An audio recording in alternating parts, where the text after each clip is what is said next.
By the end of the Civil War, the South was a state of political upheaval, social disorder, and economic decay. The Union's tactics of total war destroyed Southern crops, plantations, and entire cities. Hundreds of thousands of emancipated slaves rushed the Union lines as their masters fled the oncoming Union Army. Inflation became so severe that by the end of the war, a loaf of bread cost several hundred Confederate dollars. Thousands of Southerners starved to death, and many who did not starve lost everything they owned: clothing, homes, land, and slaves.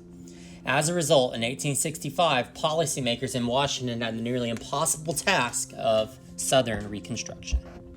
Reconstruction encompasses three major initiatives: restoration of the Union, transformation of Southern society, and enactment of progressive legislation favoring the rights of freed slaves.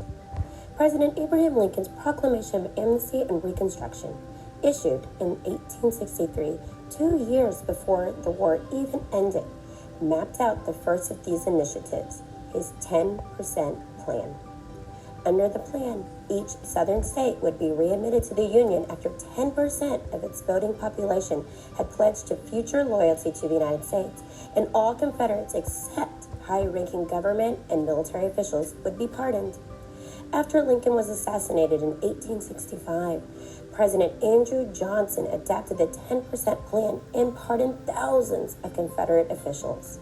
Radical Republicans in Congress, however, called for harsher measures, demanding a loyalty oath from 50% of each state's voting population rather than just 10%. Although such points of contentment existed, both presidents and Congress agreed on one major point: that the Southern states needed to abolish slavery in their new state constitutions before being readmitted to the Union. The radical Republicans also believed that Southern society would have to be completely transformed in order to ensure that the South would not try to succeed again. The radicals, therefore, attempted to reshape the South by giving blacks the right to vote, putting unionist and pro-Republican governments into the Southern legislatures, and for punishing Southern planter elites, who many of the politicians held responsible for the start of the Civil War, as carpetbaggers, who were Northerners who moved into the South after the war to take advantage of the South, and scalawags, which was a name for white Unionists and Republicans in the South. As all of these people streamed into the South, Southerners denounced them as traitors and falsely accused many of them of corruption. However, through organizations like the congressionally approved Freedmen's Bureau, the United States government did manage to distribute confiscated lands to many former slaves and poor whites, as well as help to improve education and sanitation and foster industrial growth in the rebuilt Southern cities. The most important part of Reconstruction was the push to secure rights for former slaves. Radical Republicans, aware that newly freed slaves would face insidious racism, passed a series of progressive laws and amendments to Congress that protected blacks' rights under federal and constitutional law.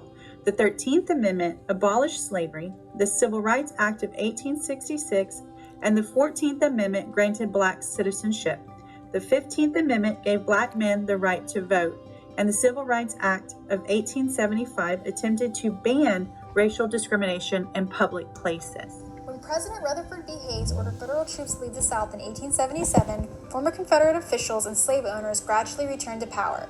Southern state legislators quickly passed black codes, imposed voter qualifications, and allowed the sharecropping system to thrive, ensuring that the standard of living did not improve for freed slaves. A conservative Supreme Court aided Southern Democrats by effectively repealing the 14th and 15th Amendments, as well as the Civil Rights Act of 1875. By 1877, Northerners were tired of Reconstruction, and violations of African American civil rights were essentially going ignored. Ultimately, the rights promised to African Americans during Reconstruction would not be granted fully for almost another century.